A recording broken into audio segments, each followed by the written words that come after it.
Hello, everybody. Welcome back to another episode of Pi Podcast, the hidden figures of Python. Hi, everyone. We are Pi Podcasts, and we are doing these hidden figures of Python because we want to bring more beautiful and wonderful people to your notice, that you know that our community doesn't just start from nothing. We have beautiful and wonderful people building them. So here we are. And today we have our wonderful Juanita with us. Welcome. Yay! Yeah, thank Welcome, you. Juanita. I'm so excited to be here. Do you want to introduce yourself? Tell us what you do. Yeah, so I am currently a PhD student at UC Santa Cruz. A lot of the research that I do is actually related to open source, specifically security. That's kind of what I've been up to lately. But I've been also kind of like as a side thing in like my volunteer time, I've also spent a lot of my time with the Scientific Python community. One of the community managers for the Scientific Python project, which project that is trying to coordinate the Scientific Python ecosystem. So we do summits, we are writing some specs, developing tools, and yeah, I'm helping with like a lot of the community stuff going on. Sounds amazing. I guess you're one of these people who send Python to Mars, right? Yeah. Hopefully.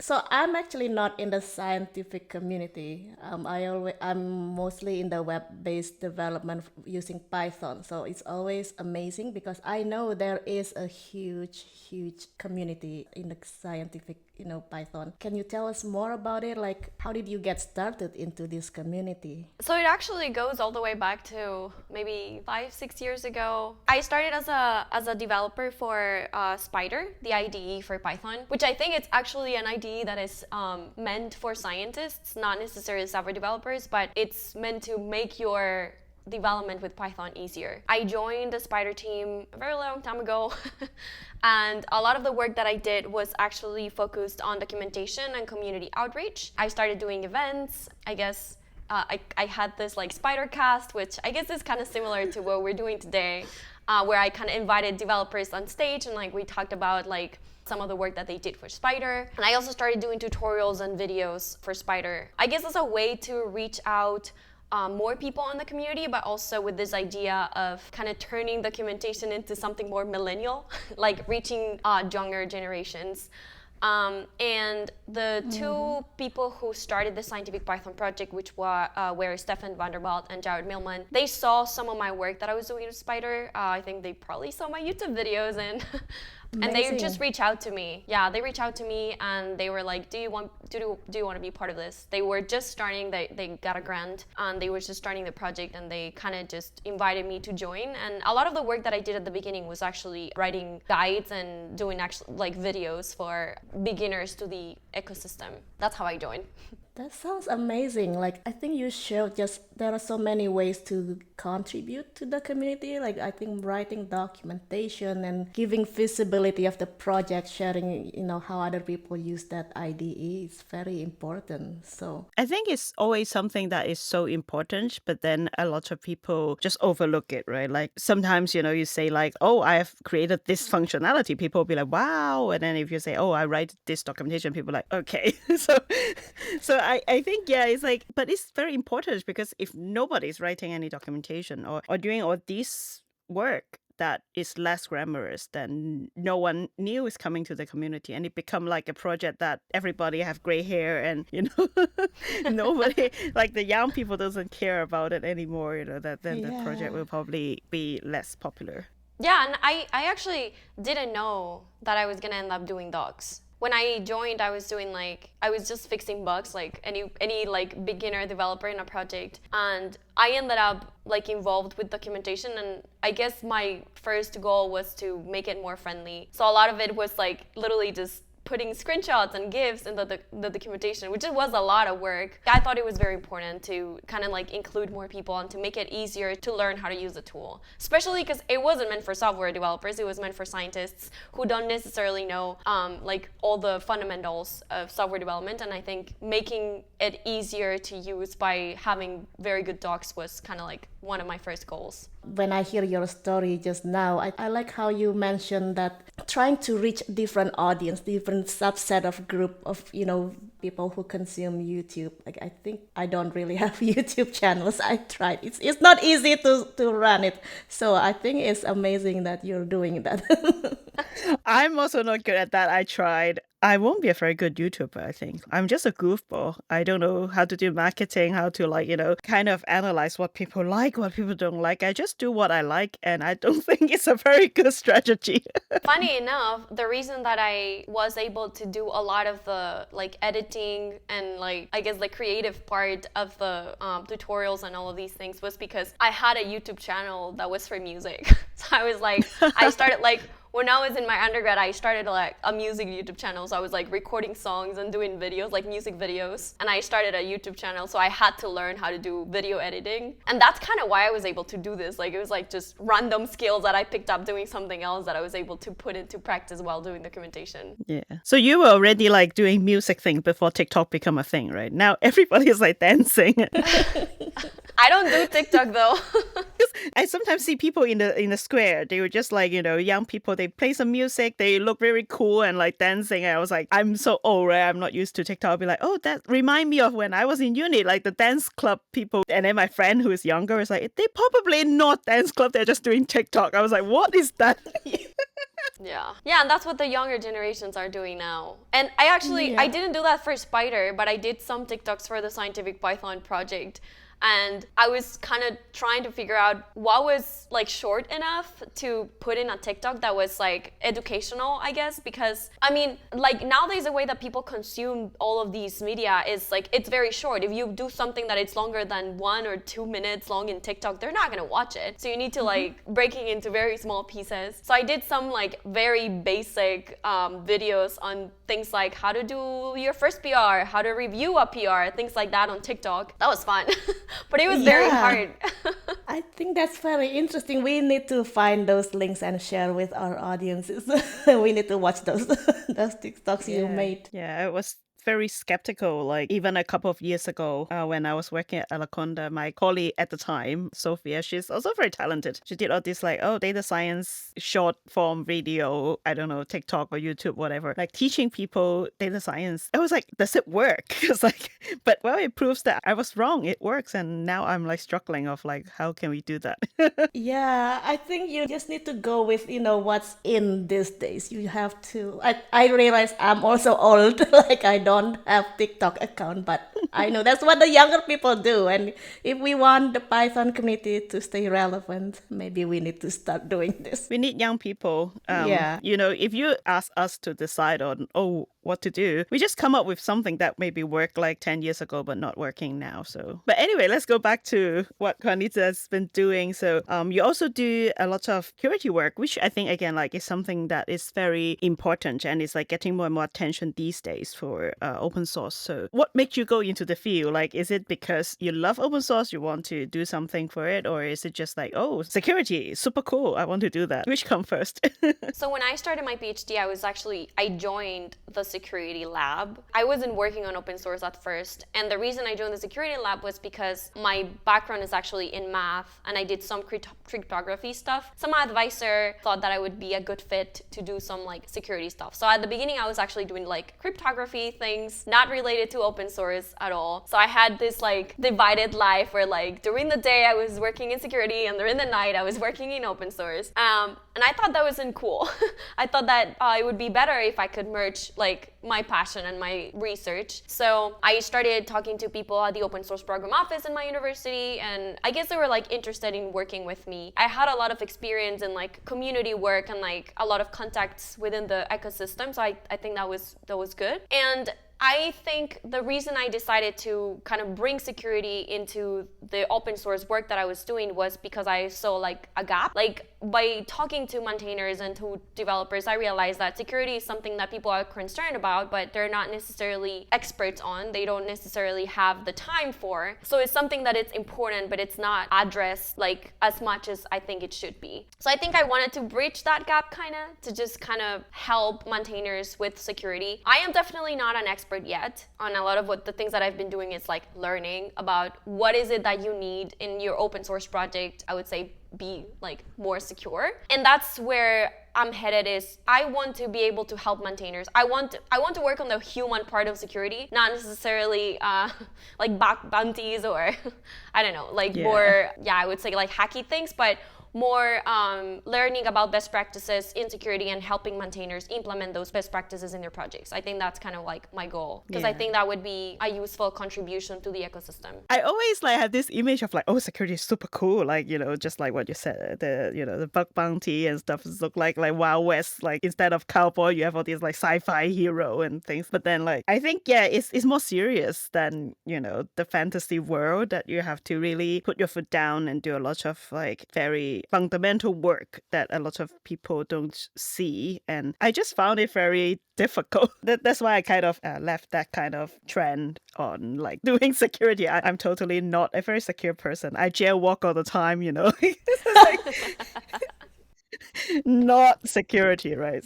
Yeah, I know you mentioned you're learning right now, but is there something actionable we can do as an open source maintainer to be even more secure right now?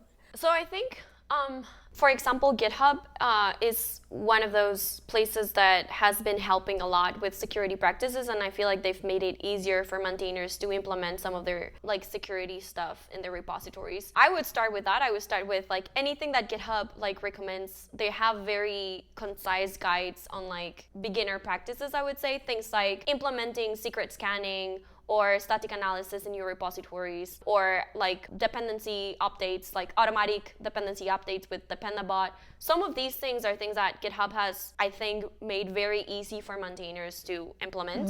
So I would start with that. But another thing that I've been doing a lot with the repositories, so I'm actually working with the projects that are associated with the University of California system. That's kind of the population that I'm working, just because I'm working from the OSPO of the university and with other OSPOs. And a lot of what I'm doing with these projects is analyzing everything from like health practices, as in like, do they have contributing guides? Do they have issue templates? All of these things, all the way to more like advanced security stuff. And one of the tools that I use a lot is the scorecards from the OpenSSF, which is just a tool that will allow you to measure a bunch of different security flags in your repositories. I don't necessarily think that the score is important to tell you the actual picture of security in your repository, but it will give you some action items. So you will see some of the things that you are lacking, and it will give you some good action things to start with to increase the security of your repository. I would say maybe those two things would be things that I'm looking into right now. Yeah. So I'm familiar with the GitHub, security checklist, and I think it's very important, the secret scanning. I know in the past, a long time ago, I was a newbie.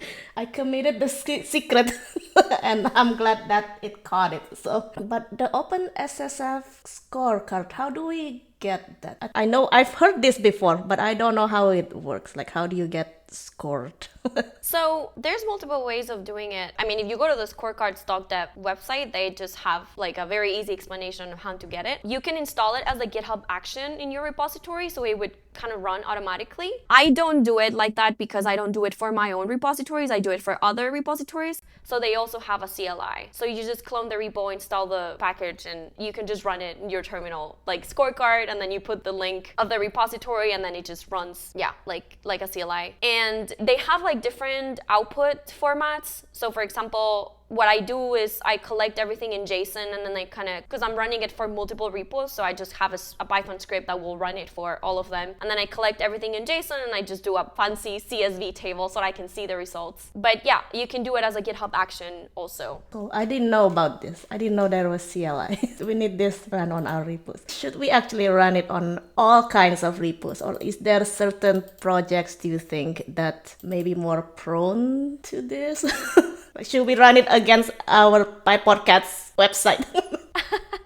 I mean, I don't know. I'm actually also struggling with that, because I think that there is a lot of the checks that scorecards have that maybe are not important for some types of repositories. Like if it's like a very beginner repository, then some of the checks might not make as much sense. So I think it is okay to run it in every repository, as long as you can kind of be objective about knowing what the metrics that you are looking at mean, and how the characteristics of your repository like make or not sense with the metrics that you're looking at. I think it's a very cool tool just because it will give you some things that you can improve regardless of what stage is your repository on. But I think it's something to be careful about, that it might not be, like, not all of the checks might apply for the type of project that you're working on. Okay, now I want to address the elephant in the room. Like, AI, is it good or bad for security in open source? Oh my God.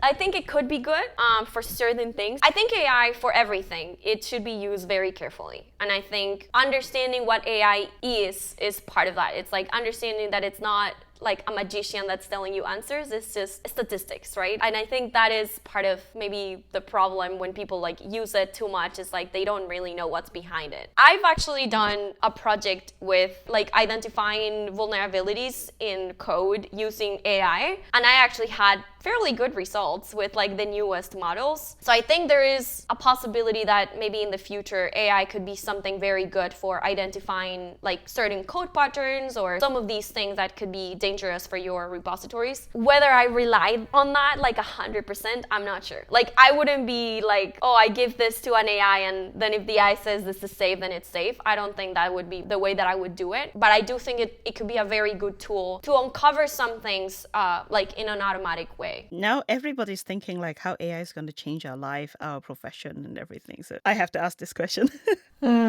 So Juanita, I meant you earlier on you talk about, you've been involved in the community side of open source, you help run, hackathon and things. Do you have some stories to share? Like maybe there are unique events that happened, or are there certain challenges that you'd like to share with our listeners? Let me think about it. So I think I've done like helping organize summits for the Scientific Python project. So we do like a yearly summit with maintainers. This has been only going for like 3 years, and I was there for the first summit, and it was a very like new experience for me to just kind of figure out what you need to organize an event with like the community. I think that maybe one of the challenging things from this is like, how do you make people happy? Because you're like inviting them to be in like a week for just like working on open source, which is already what most of them do. But it's like they have to travel and they have to like spend like a lot of their time because it's more like a hands-on thing. And I think things like you need to find where they're gonna have dinner and you need to find the food, and like all of these things are things that maybe you don't imagine that you have to plan when you're organizing an event, but then it's like people have to eat and you have to find them a hotel. Like all of these things was definitely challenging. And then I've also been part of the organizing committee for SciPy, the conference, and I'm in the communication side of it. So I help a lot with the social media outreach. That's kind of what my main focus has been for the past 3 years. I've also seen you singing on stage for SciPy. Oh. Yeah. Yes. I don't know if we have that recording. Yeah, there's recordings for sure. We have a group that we call SciPy 5, and we make it part of the lightning talks. So at the end of the conference, the last lightning talks is like a song. So we use different things that have happened during the conference, and we like create a song with it. And then we just sing the song at the end of the conference. It's hilarious. It's been one of the most fun experiences to do in SciPy, and I think SciPy is one of those conferences where people really have a lot of fun with that. I've been in other conferences where I would not do that. Like I would not put myself on a stage and sing a song for like the conference, but SciPy is a very cool conference for that. I haven't been to SciPy, so that sounds fun. I think we need to bring more of this to let's make other conferences fun as well. I haven't been to PyCon. Okay, you have to come. Come to PyCon. Yeah. You need to sing on stage for us. You have to sing on stage because we have so many like musical talents in the core dev team as well. I remember they produced a record for the Palladies auction one year, so maybe you can kind of have a jam session. Yeah, I would love to go to PyCon. I think SciPy and PyCon, all this community thing is great, but I know it's not always sunshine and rainbows, because Marietta can resonate, right? Like in open source, there's still like only around 10% are women. And also security. I don't see a lot of women in security, cybersecurity either. So how do you navigate that? Like what challenges do you face when like being, a member of the underrepresented group in the industry? Yeah. I guess my biggest challenge is the imposter syndrome of like feeling that I'm not good enough to be part of like this community. I guess not necessarily because I'm in an underrepresented community, but also just because my background is very different. Like I didn't come from software, I actually come from math. So I feel like sometimes I lack a lot of these basics. And I also think that this challenge is like, I haven't had that a lot, but there's definitely been some situations where I feel like I've been treated differently because I am part of an underrepresented community. I'm both a woman and Latina, so I'm doubly underrepresented. And I think it's been tough in some situations, but at the same time, it's made me want to work harder. I mean, to prove myself, but also to represent the communities, right? To make sure that people know that women can also be great at their jobs, can also be great coders, can also be great at managing people, like all of these things. So I think it's inspired me to work harder. Maybe some of that comes from my own like insecurity and imposter syndrome, but I think the consequences are good. I think the consequences of like working harder and trying to achieve more and grow more are always good. And I also think that, I mean, one of the ways that I guess I navigate that is by getting closer to people who will inspire me and will, I guess, elevate my work. And I think the open source community, the Python community, the scientific Python community, it's full of those people. It's full of people who will tell you all the time how good of a job you're doing and will elevate you and will teach you and will mentor you. And I think that's been like the most important thing for me, is to surround myself with the people that will allow me to grow and not kind of push me down. That's really important, and I love hearing this. And I feel like a lot of us can really relate and resonate with what you experience. I do believe that it's very important to find the right community, and I agree, like the Python community is kind of special in that you can always find someone. Like I feel the whole community is always there, wanting and willing to help you and support you. So, and I think you mentioned a very good point, like imposter syndrome, because I don't know when I met you, maybe like, a little bit before SciPy or SciPy. I can't remember, but like... We met in Colombia. Maybe PyCon Colombia, yes. Yeah. But like when I look at you, it's just like, oh my God, you're so amazing, so confident, and so many talent. And I feel like even if you say that you have imposter syndrome, I'm pretty sure that a lot of people in the community will feel the same, like, so sometimes it's, finding a supportive group that you can just be open about it, and like, that is that's very valuable. Yeah. And I feel like for me as well, one of the reasons I feel like I'm not good enough is because I don't see a lot of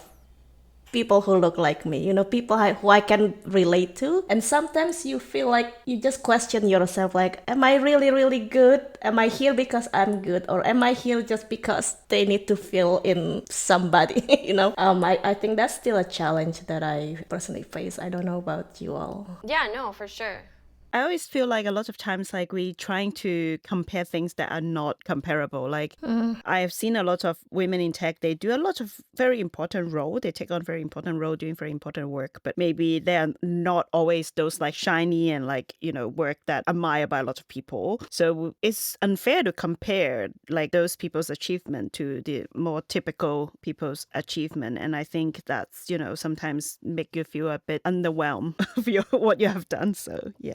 Yeah, that's true. And I think when I first joined the Spyder team, I was actually the only woman. And that was a lot of responsibility for me. Like, I felt like I was representing women in the team, and I had to kind of put the face of like what women can do. That was a lot of responsibility, but it was, I think it was also a very good experience for me to like just learn that I can do all these things. At the beginning, I wasn't a software developer when I got invited to be part of the Spyder team, and I was like, I don't know if I can do this. But just joining the team and being part of a community that wants to help you and mentor you, I think that was a great experience. And it's good that you bring those like experience and to kind of help other people as well. So that's great. Yeah. I'd like to hear more about your other YouTube about singing. Can you tell us more about it? Do you have links to share? Yeah. Should we subscribe to it? Yes. Yeah, so I actually started singing when I was very, very little, like in like maybe choirs and bands and stuff like that. And actually when I was like 12 years old, I went to the X Factor in Colombia. And I wow. passed a few rounds, then they kicked me out. Wow. And I remember one of the judges told me like, you have a very pretty voice, but you need to study because you don't have enough like volume and enough like projection of your voice. And that was for me, like, that's what made me want to become better. So as after I got kicked out of the X Factor, I went and I started studying music and taking like vocal technique lessons. And I guess I started becoming better. And I think so when I was in my undergrad, I started this project. I created a YouTube channel and I started recording and doing videos. It was always covers. I've never been like writing my own music, but it's been always like covers. But it was like a lot of work. So after maybe 2 years, I was like, I don't think I can do this as much. So I have a YouTube channel with a lot of videos, but I haven't done much in the past few years. And I also have played with like different bands. So before I moved from Colombia to the US like 4 or 5 years ago. And before I moved, I was singing with a band and we had some like concerts and things like that, and that was very, very fun. And now I'm in the US and it's a little bit harder, and I not necessarily have found the right people to do music, but it's something that I definitely still have in me. Like, I think music is one of those things that I never leave behind. And the first thing I bought when I got here was a guitar, and then I bought a piano, a keyboard, it's right there. Oh, yeah.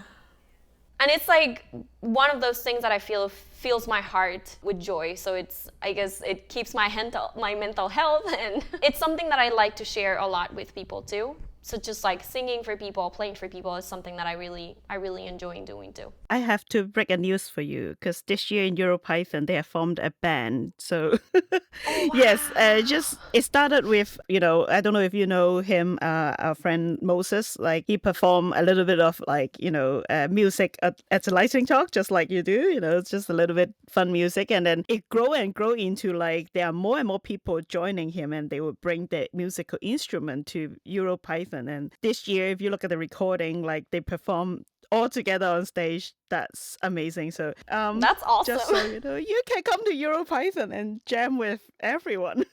They would love to have you. I would love to do that. I think it's for me. I really admire that. Like I admire your like rejection.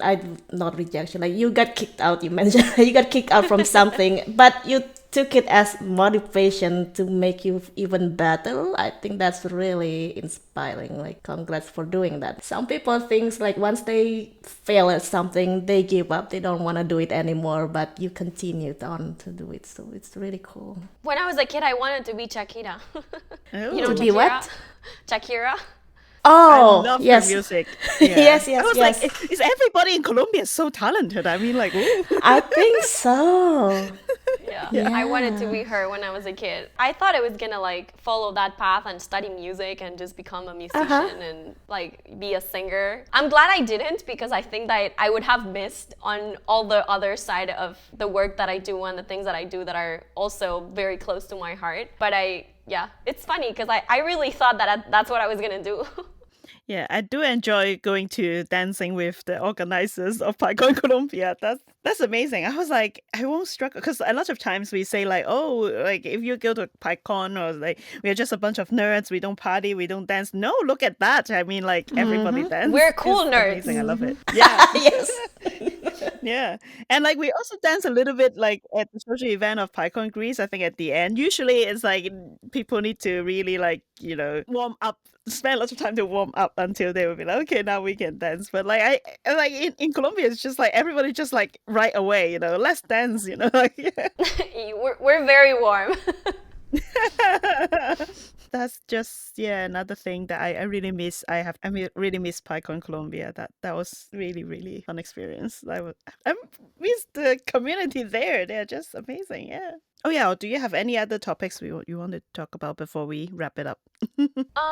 No, I would say thank you so much for inviting me, and I really feel very grateful to be part of the PyCon community, the Python community, the scientific Python community, the open source community in general, and I really love the work that you two are doing in elevating the people from the community and showing the work that they're doing to the world, because I think that is a very important part of being part of this, you know, of feeling that the work that you're doing counts and that people appreciate it. So I'm really grateful that you invited me, and yeah, I hope you keep up the good work, because I really like what you're trying to do.